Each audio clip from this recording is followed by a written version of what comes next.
اعلی حضرت مفتی اعظم حجت الاسلام بریلی تجھے سلام۔ السلام علیکم ورحمۃ اللہ تعالی وبرکاتہ۔ مرکز اہل سنت جامعہ رضویہ منظر اسلام کے یوٹیوب چینل ہم سبق درس نظامی میں آپ کا خیر مقدم ہے۔ پیارے بچوں، جنہوں نے اب تک ہمارے چینل کو سبسکرائب نہیں کیا ہے وہ ضرور سبسکرائب کر لیں اور بیل آئیکن یعنی گھنٹی بھی بجا دیں تاکہ ہر ویڈیو کی نوٹیفیکیشن اطلاع اپلوڈ کرتے ہی آپ تک پہنچ جائے، اور اپنے ساتھیوں سے بھی شیئر کریں، شیئر کرنا نہ بھولیں تاکہ ان کو بھی فائدہ حاصل کرنے کا موقع ملے، اور بات پسند آئے تو لائک بھی کیا کریں اور اپنے قلبی تأثر کو ضرور کمنٹ کر کے بتائیں۔ بسم اللہ الرحمن الرحیم۔ لفظا او تقدیرا تفصیل للطلب اے طلبا لفظیا بان تكون آلة الطلب لفظیة نحو یا زید، اور تقدیریا بان تكون آلته مقدرة نحو یوسف اعرض عن هذا الى آخر العبارہ۔ آج کے سبق میں صاحب کافیہ کے الفاظ لفظاً اور تقدیراً کی تفصیل بیان کر رہے ہیں، توضیح کر رہے ہیں صاحب شرح جامی۔ صاحب کافیہ نے کہا تھا کہ منادا اس اسم کو کہتے ہیں جس کی توجہ مطلوب ہو حرف ندا کے ذریعے سے یا جو کہ ادعو کا قائم مقام ہوتا ہے۔ لفظاً اور تقدیراً آگے فرمایا تو صاحب شرح جامی فرماتے ہیں کہ لفظاً اور تقدیراً یہ تفصیل ہے۔ اب کس کی تفصیل ہے؟ تو صاحب کافیہ نے ما قبل میں منادا کا بھی ذکر کیا ہے، حرف ندا کا بھی ذکر کیا ہے، اور ما قبل میں نائب منابع ادعو یعنی نیابت کا بھی ذکر کیا ہے یا نہیں کیا ہے؟ تو صاحب شرح جامی فرماتی ہیں لفظاً اور تقدیراً تینوں میں سے ہر ایک کی تفصیل ہو سکتی ہے، یعنی طلب کی تفصیل ہو جس کی توجہ مطلوب ہو، جس کی توجہ مطلوب ہو، تو وہاں پر طلب سمجھ میں آ رہی ہے نا مطلوب سے، تو طلب کی تفصیل ہو تو مطلب یہ ہوا کہ وہ طلب لفظاً ہو یا تقدیراً ہو۔ اب طلب لفظاً ہوگی یا تقدیراً ہوگی، مطلب یہ ہے کہ وہ طلب جس لفظ کے ذریعے سے ہو رہا ہے، وہ طلب جس کلمے کے ذریعے سے ہو رہی ہے، وہ کلمہ یا یہ کہو آلہ طلب لفظ میں مذکور ہو یا آلہ طلب مقدر ہو، تو آلہ طلب کی جہت سے طلب کے لفظاً اور تقدیراً ہونا یہ طلب کی تفصیل ہوگی۔ بات سمجھائی؟ حرف ندا یہی تو ہوتا ہے نا آلہ طلب، بھئی جس کے ذریعے سے توجہ مطلوب ہوتی ہے دوسرے کی، منادا کی، تو وہ آلہ طلب ہوتا کیا ہے؟ حرف ندا۔ تو حرف ندا لفظاً ہو یا تقدیراً ہو یہ معنی ہوگا۔ حرف ندا لفظاً ہو جیسے کہا جاتا ہے یا زیدو، کیا کہا جاتا ہے؟ یا زیدو، تو حرف ندا لفظاً ہے تو کہا جائے گا کہ یہاں پر آلہ طلب لفظاً ہے لہذا طلب لفظاً ہوئی، کیا ہوئی؟ طلب۔ کبھی آلہ طلب مقدر بھی ہوتا ہے جیسے کہ قرآن میں فرمایا گیا یوسف اعرض عن ھذا، یوسف اعرض عن ھذا، تو یہاں پر یوسف کہا گیا اور وہاں پر ندا ہی مقصود ہے، معنی ہے یا یوسف، حرف ندا کو حذف کر دیا گیا ہے۔ اور عام طور سے اپنی بول چال میں بھی حرف ندا کو عام طور سے حذف کر دیتے ہیں، پکارتے ہیں نام ہی لے کے صرف پکار دیتے ہیں۔ اردو میں جیسے اے آتا ہے، اے فلاں، تو ہر جگہ کو آپ اے ہی تھوڑی کہتے ہیں، سیدھا نام لے کے پکار دیتے، حرف ندا کو آپ اپنی بول چال میں بھی حذف کر دیتے، یہ عام ہے کیونکہ ندا بہت ہوتی ہے، کثرت استعمال کی وجہ سے حرف ندا کو حذف کر دیتے ہیں۔ کثرت استعمال یہ تقاضۂ تخفیف کرتا ہے اور حرف ندا کے حذف کر دے میں تخفیف ہے، اور ہر آدمی اس کا مطلب سمجھتا ہے۔ تو یہ لفظاً و تقدیراً تفصیل کس کی ہو سکتی ہے؟ طلب کی بھی ہو سکتی ہے اور یہ بھی ہو سکتا ہے کہ نیابت کی تفصیل ہو. کس کی تفصیل ہو؟ نیابت کی، کیونکہ ماقبل میں نیابت کا بھی تو ذکر ہوا ہے. نائب منابہ ادعو، تو نائب میں نیابت کا ذکر ہو گیا نا. ارے ہر اس میں مشتق ہو یا کوئی بھی مشتق ہو، اس کے اندر معنی مصدر تو موجود ہوتا ہے، تو نیابت تو اس میں ہوگی ہی. ہاں، تو نیابت کی بھی تفصیل ہو سکتی ہے یہ. اور معنی نیابت کی تفصیل ہو تو معنی یہ ہوگا کہ وہ نیابت چاہے لفظاً ہو یا تقدیراً ہو. نیابت کے لفظاً اور تقدیراً ہونے کا کیا مطلب ہے؟ اس کی ابھی ہم توضیح کریں گے، تھوڑا ترجمہ کرتے ہیں. فرماتے ہیں لفظاً اور تقدیراً تفصیل للطلب، یہ تفصیل ہے طلب کی. طلب کی تفصیل ہے تو معنی آپ کہیں گے کہ طلب ہے کہاں پر؟ ماقبل میں تو طلب کا ذکر نہیں ہوا. تو ہم نے بتایا کہ مطلوب کے ضمن میں طلب تو ہے ہی نا. یہ طلب کی تفصیل ہے طلباً لفظیاً، طلب لفظی ہو. طلب کے لفظی ہونے کا کیا مطلب؟ طلب تو ایک معنی ہے، وہ لفظاً کیسے ہوگا؟ تو اس کا مطلب بتا رہے ہیں کہ دیکھیے طلب کے لفظی ہونے کا مطلب ہے بین تکون آلۃ الطلب لفظیۃً، بین طور کے آلہ طلب کیا ہو؟ لفظی ہو. جیسے یا زیدو، یا زیدو میں یا یہی آلہ طلب ہے اور یہ لفظ میں موجود ہے. اور تقدیری یعنی یا آلہ طلب تقدیری ہو، بین تکون آلتہ، کہ وہ طلب تقدیری ہو بین طور کہ اس کا آلہ مقدر ہو. جیسے یوسف عارض عن ھذا. وللنیابتی، اور یہ تفصیل ہے او للنیابہ، یا تفصیل ہے کس کی؟ نیابت کی. تو نیابت کی تفصیل ہوگی تو معنی ہوگا اے نیابتاً لفظیہ، نیابت لفظی ہو، لفظاً نائب ہونا ہو، یہی تو معنی ہوگا. اب لفظاً نائب ہونے کا کیا مطلب ہے؟ نائب لفظاً ہو.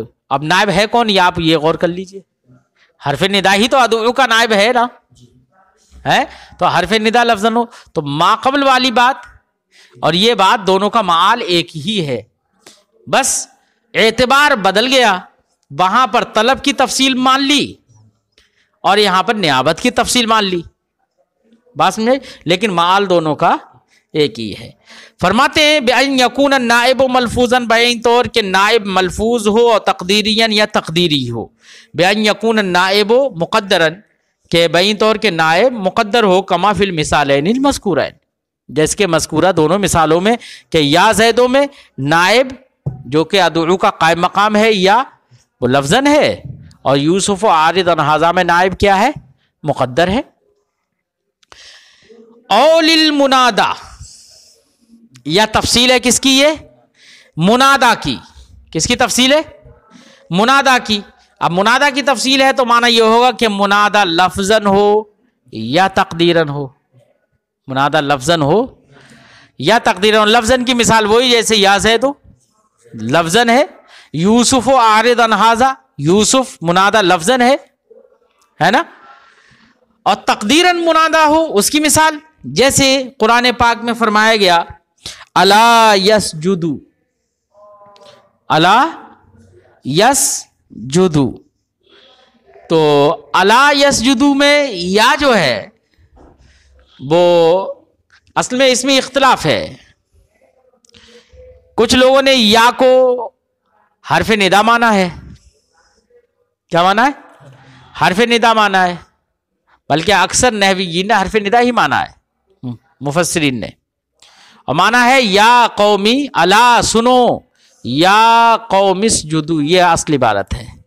تو یسجدو میں یا حرف ندا ہے اور منادا کو حذف کر دیا گیا. اصل عبارت ہے یا قومی اسجدو، یہ اصل عبارت ہے.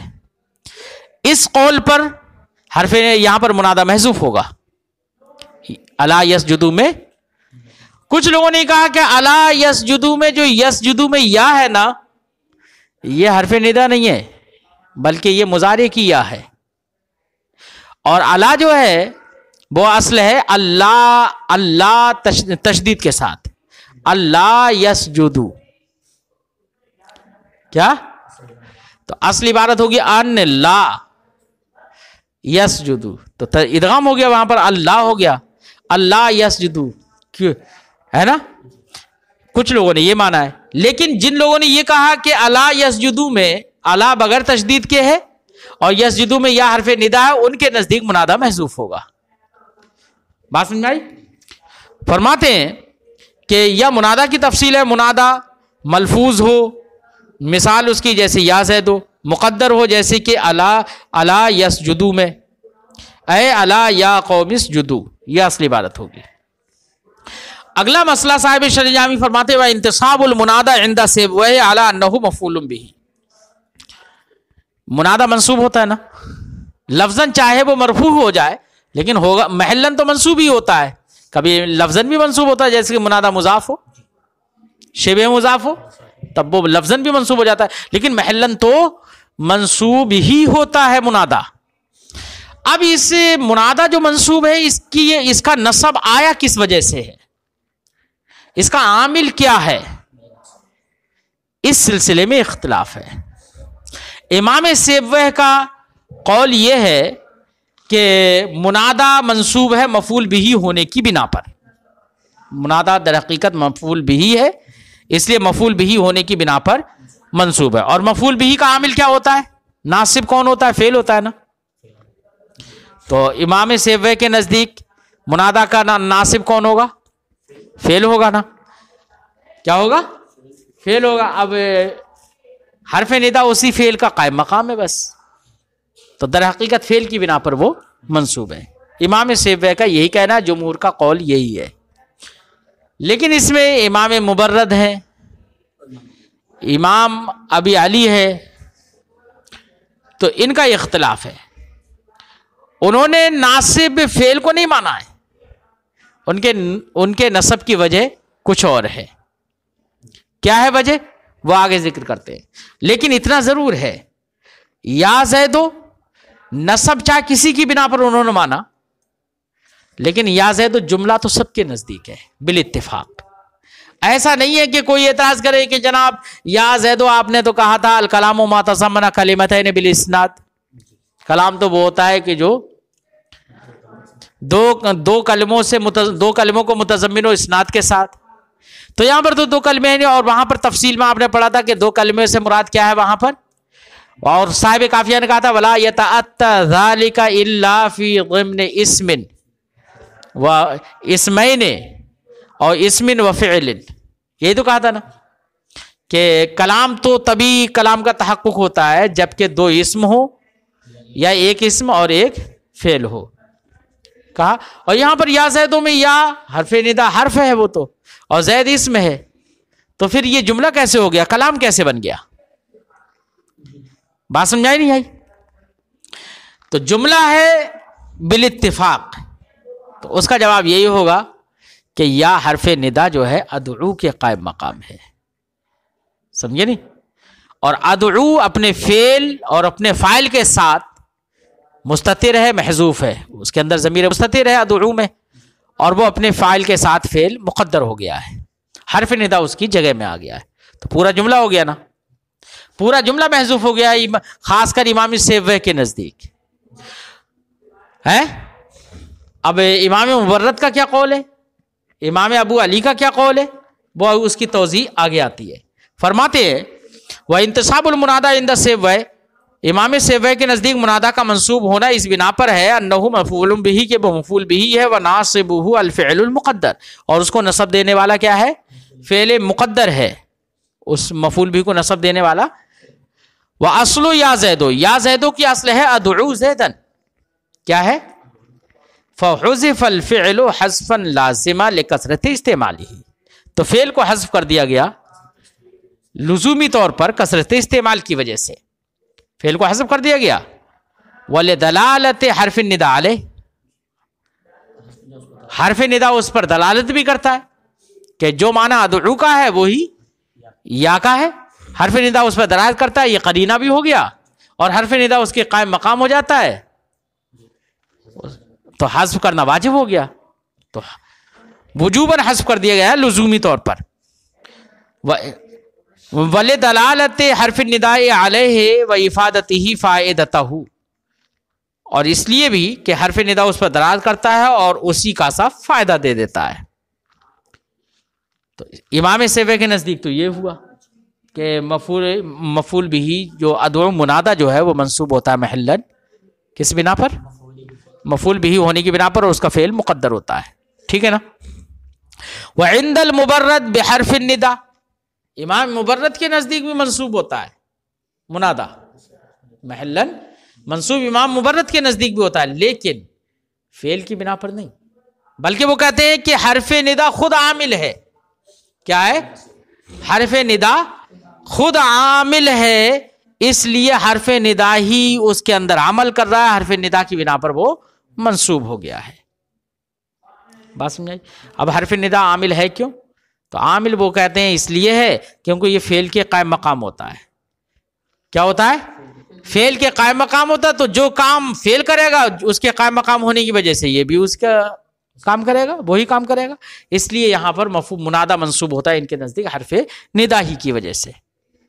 فرماتے وعند المبرد بحرف النداء، امام مبرد کے نزدیک منادہ منصوب ہوتا ہے حرف ندا کی وجہ سے، لصدہ مسد الفعل، کیونکہ حرف ندا فعل کے قائم مقام ہوتا ہے.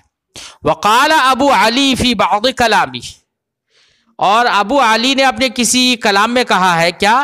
ان یا واخواتها اسماء الافعال، کہ یا اور اس کے اخوات یعنی ایا حیا اے حمزہ مفتوحہ وغیرہ، یہ سب کے سب کیا ہیں؟ اسماء افعال ہیں. اور اسماء افعال خود عامل ہوتے ہیں. کیا ہوتے ہیں؟ اسماء افعال. دیکھو امام مبرد اور ابو علی کے کلام کے درمیان فرق یہ ہے کہ امام مبرد نے یا حرف ندا جو ہے اس کو حرف ہی مانا ہے اور پھر عامل بنایا ہے کس وجہ سے؟ فعل کے قائم مقام ہونے کی وجہ سے. اور ابو علی نے اپنے کسی کلام میں یہ کہا ہے کہ یہ حرف نہیں ہے بلکہ یہ اسماء افعال ہے. بات سمجھائی؟ فرماتے ہیں وہ کہ حرف ندا یا اور اس کے اخوات اسماء افعال ہیں. فعلی ہذین المذہبین لا یکون من ھذا الباب، تو ان دونوں مذہبوں پر منادہ اس باب سے نہیں ہوگا. کون سے باب سے؟ کہ مفعول بھی کی بنا پر منصوب ہو، اس باب سے نہیں ہوگا. مفعول بھی تو تبھی ہوگا نا کہ فعل ہو جب، اور انہوں نے فعل تو مانا ہی نہیں ہے. امام مبرد نے بھی فعل کو مقدر نہیں مانا بلکہ حرف ندا ہی کی بنا پر نصب مان لیا، تو مفعول بھی نہیں ہوا. اور امام ابو علی نے تو ان کو اسماء افعال ہی مان لیا خود، تو فعل کا یہ بنے ہی نہیں مفعول بھی. فرماتے ہیں فعلی ہذین المذہبین، تو ان دونوں مذہبوں پر لا یکون من ھذا الباب، منادہ اس باب سے نہیں ہوگا. اے کون سے باب سے؟ اے ممن تصب المفعول به بعامل واجب الحذف، ایسے اس باب سے نہیں ہوگا کہ مفعول به منصوب ہو ایسے عامل کی بنا پر جو عامل واجب الحذف ہو. امام مبرد کے نزدیک تو حرف ندا خود لفظ میں موجود ہے، وہی عامل ہے. اور امام ابو علی کے نزدیک اگرچہ اس میں فعل وہ مانتے ہیں اس کو، لیکن وہ ہے تو مذکور نا، تو آپ عامل واجب الحذف کی بنا پر یہ منصوب ان کے نزدیک نہیں ہوگا. اور گفتگو یہاں پر کس کی چل رہی ہے؟ محذوف ہو، ہے نا. فرماتے ہیں وعلی المذاہب کلھا، تینوں مذہبوں پر، سبھی مذہبوں پر، یا زیدو جیسی مثالیں جملہ ہیں. جملہ تو سب نے مانا ہے، ایسا نہیں ہے کہ جملہ کسی نے نہیں مانا، جملہ سب نے مانا، لیکن نصب کی وجہ الگ الگ ہے. فرماتے ہیں ولیس المنادى احد جزئی الجملہ، اور منادہ جملے کے دو جزوں میں سے کوئی ایک نہیں ہے. کیا؟ ارے جو منادہ ہے دیکھو سب کے نزدیک بالاتفاق، امام سیوے کے نزدیک دیکھ لو، انہوں نے یا زیدوں میں زید کو منصوب مانا، مفعول بھی مانا. مفعول بھی جب مانا تو وہ جزء جملہ بنے گا. ارے جزء جملہ سے مراد یہاں پر ہے مسند اور مسند الیہ، جس سے جملہ کا تحقق ہو جائے. کیا یا زیدوں میں زید مسند بھی مسند الیہ ہے یا مسند ہے؟ نہیں ہے نا. تو امام سیوے کے نزدیک بھی دیکھو نہ مسند ہے نہ مسند الیہ. تو احد جملے کے جو دو جز ہوتے ہیں، جو دو رکن ہوتے ہیں، ان میں سے کوئی بھی نہیں ہے منادہ. امام سیبوی کے نزدیک بھی نہیں ہے۔ امام مبرد کے نزدیک دیکھ لو کہ یا امام مبرد نے یا حرف ندا کو فعل کے قائم مقام ہونے کی وجہ سے خود ناصب مانا۔ کیا مانا؟ خود ناصب مانا، فعل کو مقدر نہیں مانا انہوں نے، تو خود ناصب مانا، لیکن زید تو ان کے نزدیک بھی ہے تو منصوب ہی، تو جملے کے دو جز جو کہ مسند و مسند لہ ہوتے ہیں ان میں سے تو کوئی بھی نہیں ہوگا زید جو منادہ ہے، نہیں ہوگا، بلکہ خود حرف ندا عامل ہے، اسی میں ضمیر مستتر مانیں گے وہ۔